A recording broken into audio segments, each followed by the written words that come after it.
Ésaïe 30, verset 15, le Seigneur dit, c'est dans le calme, c'est dans la tranquillité, dans la confiance que sera votre salut, que sera votre force. Les esprits qui s'opposent à la paix, c'est les troubles, la confusion, c'est l'inquiétude. Quand votre cœur est troublé, vous favorisez l'atterrissage de démons. Quand votre cœur est en paix, le Saint-Esprit vient atterrir. Dieu agit. Jésus dit lui-même, c'est pas parce que c'est un logo, il dit, votre salut, votre délivrance se trouve dans votre tranquillité et votre silence intérieur.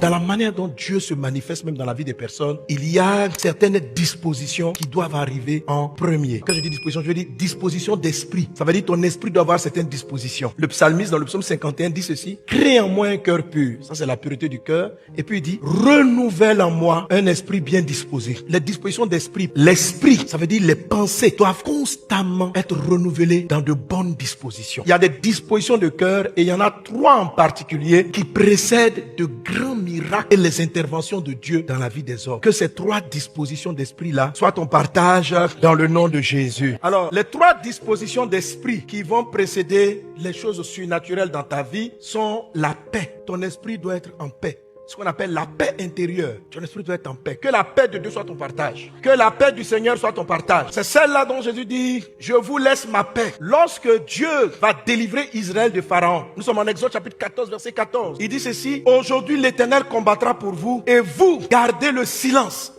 intérieur. N'ayez pas un esprit agité. Dieu combattra pour vous. Ça veut dire quoi? Pour que Dieu prenne le relais d'un combat dans ta vie, il doit d'abord imposer le silence en toi. Et on va le voir dans la Bible. Ça veut dire que certaines fois, tu as entendu Dieu dire, je me lève pour combattre, mais il n'a pas commencé encore à combattre parce que ton esprit n'est pas silencieux. Ton esprit parle, ton esprit a peur, ton esprit tremble. Qu'aujourd'hui, tout esprit de trouble s'éloigne de toi. Dans le nom de Jésus. Ésaïe 30, verset 15, le Seigneur dit, c'est dans le calme, c'est dans la tranquillité, dans la confiance que sera votre salut, que sera votre force. La disposition qu'on appelle la paix prépare au miracle. Il faut la paix. Les esprits qui s'opposent à la paix, c'est les troubles, la confusion. Quand vous n'avez pas la paix, quand vous êtes troublé, l'opposé de la paix, c'est le trouble, c'est l'inquiétude. Quand votre cœur est troublé, vous favorisez l'atterrissage de démons. Quand votre cœur est en paix, le Saint-Esprit vient atterrir. Dieu agit. Jésus dit lui-même, c'est pas parce que c'est un logo, il dit, votre salut, votre délivrance se trouve dans votre tranquillité et votre silence intérieur. Donc peut-être que ton miracle n'a pas encore eu lieu parce que tu es trop agité dans ta tête. Que Dieu calme la mer agitée en toi. Amen. Que la paix de Dieu soit ton partage. Alors, comment Satan se sert de cette atmosphère prophétique troublante? C'est pas qu'une prophétie qui annonce un malheur n'est pas de Dieu. Non. Les prophéties de Dieu peuvent annoncer aussi des choses difficiles. Parce que j'ai vu certains interprètes dire que la prophétie édifie, console, exhorte. Donc une prophétie qui vient pour t'annoncer un malheur n'est pas de Dieu. Non. Pas forcément, c'est pas vrai. La plupart même des prophètes et des prophéties qui annoncent le futur n'annoncent pas les bonnes choses. Parce qu'il y a beaucoup de catégories de prophètes. Il y a les nabis, il y a les nébir. Un prophète nébi, généralement, ce qu'il annonce, c'est pas bon même. Dans le nom de on a Agabus. Il est venu dire qu'il allait avoir la famine. Et ça, c'est une bonne nouvelle. Il est venu annoncer à Paul qu'on allait l'emprisonner. C'est pas une bonne nouvelle. Ces hommes-là ne sont pas là pour effrayer, mais pour édifier l'église afin que l'église soit forte face à l'adversité. Il y a des temps difficiles qui arrivent, mais soyez forts et non pas peureux. Alors, quand Dieu annonce des temps difficiles, un esprit peut venir s'immiscer dans la prophétie ou va s'immiscer dans l'interprétation de la prophétie pour que, au lieu que tu aies les bonnes dispositions pour permettre la protection de Dieu, pour permettre l'orientation divine, si tu cèdes à ces pensées de trouble, tu vas favoriser le problème et il va te détruire. Il faut que vous soyez sereins pour que les bons desseins de Dieu s'accomplissent. Jésus dit en Matthieu 24, verset 6, vous entendrez parler de guerre et de bruit de guerre. Gardez-vous d'être troublés, car il faut que ces choses arrivent, mais ce ne sera pas encore la fin. Vous entendrez parler de guerre et de bruit de guerre. Gardez-vous d'être troublés. C'est-à-dire que si tu entends qu'il va y avoir la guerre, faut faire une chose. Faut garder ton cœur. Quand tu dis à quelqu'un, gardez-vous d'être troublé. Ça veut dire que, parce qu'il dit en Jean chapitre 4, que votre cœur ne se trouble pas et ne s'alarme pas. La ville était vide. Pourquoi? Parce qu'on n'a pas fait ce que Jésus a dit en Jean chapitre 14, verset 27. Les cœurs étaient alarmés. Ça fait waouh, waouh, waouh, waouh. Vous voyez les alarmes là, non? Il dit, je vous laisse la paix, je vous donne ma paix. Je ne vous la donne pas comme le monde donne. Que votre cœur ne se trouble point. Il y a le trouble et puis il y a les alarmes. Vous comprenez, non? Il y a trouble et puis il y a alarme. Dieu dit de désactiver l'alarme. L'alarme vient de dire quoi? Menace à l'horizon.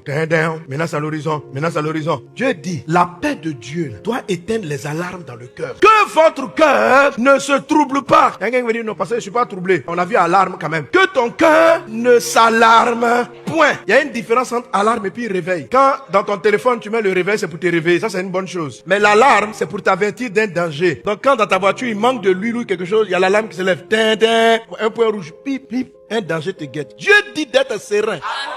Alarme désactivée. Alarme cassée. Alarme jetée.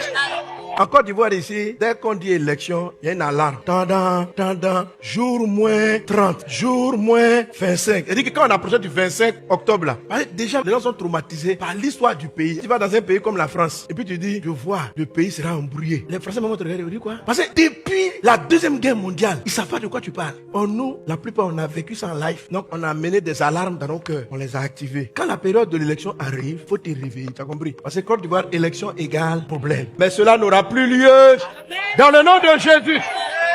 Et tous ceux qui comprendront ce message vont désactiver l'esprit de la guerre dans cette nation. Car que dit Jésus? Vous entendrez parler de guerre et de bruit de guerre. Et il dit ceci: gardez-vous d'être troublés. Gardez-vous. Ça veut dire que si on entend qu'il y a la guerre, on ne doit pas paniquer. Ça veut dire ça, oui. Beaucoup de prophéties peuvent annoncer les troubles. Ça ne veut pas dire que les gens sont faux. Ça veut dire que dans ce temps de la fin, les gens prêchent, les gens prophétisent leur propre colère, leur propre frustration. C'est d'autres esprits, mais c'est pas l'esprit de Dieu. Jésus a dit à Pierre, là tu parles par l'esprit de Dieu. Plus tard il a dit, c'est Satan qui parle. On n'est plus dans l'Ancien Testament. De nos jours, la Bible dit, n'ayez pas foi en tout esprit. 1 Jean 4:1. La Bible dit, examinez les prophéties. C'est biblique. Et le verset dit, 1 Thessaloniciens chapitre 5, verset 19. Les écritures sont les écritures. C'est que Dieu dit là, il faut l'appliquer. Regarde ça. Ne méprisez pas les prophéties, mais examinez toutes choses. Retenez ce qui est bon. Ça veut dire quoi? Que dans une prophétie, il peut s'insérer des choses qui ne sont pas bonnes. Un prophète peut annoncer du bon et du mauvais. Donc, Dieu attend ce que face à tout message prophétique, tout chrétien qui lit sa Bible prenne du recul. Tu n'es pas tenu de courir. Si un prophète sort et puis il dit ainsi par l'Éternel, saute 3 fois, faut pas sauter 3 fois. Si tu sautes 3 fois, Dieu va te gifler. Je veux que tu te calmes. Parce qu'il dit de ne pas la mépriser non plus. Tu l'écoutes, tu examines. Et dans ton examen, tout ce qui te fait peur, tu enlèves ça.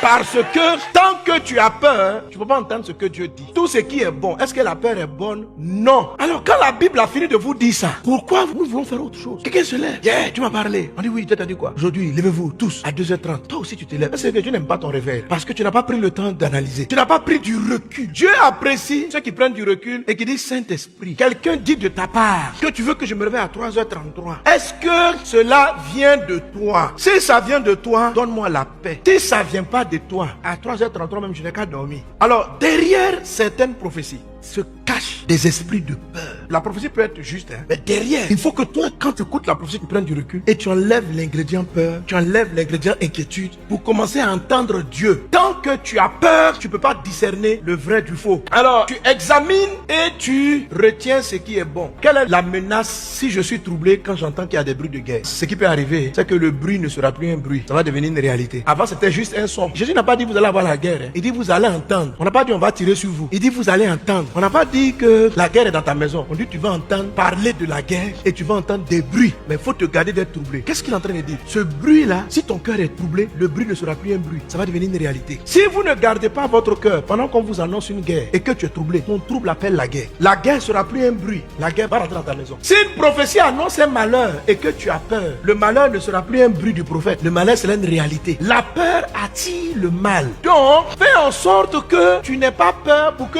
la guerre là soit un bruit. C'est un bruit. Comme un tonnerre lointain. Maintenant, si le tonnerre gronde de loin et que toi tu as peur ici, ta peur est en train de dire viens chez moi. Viens. Tu es trop lointain. Viens tonner dans ma chambre. Que Dieu te garde. Amen. Que Dieu te protège. Amen.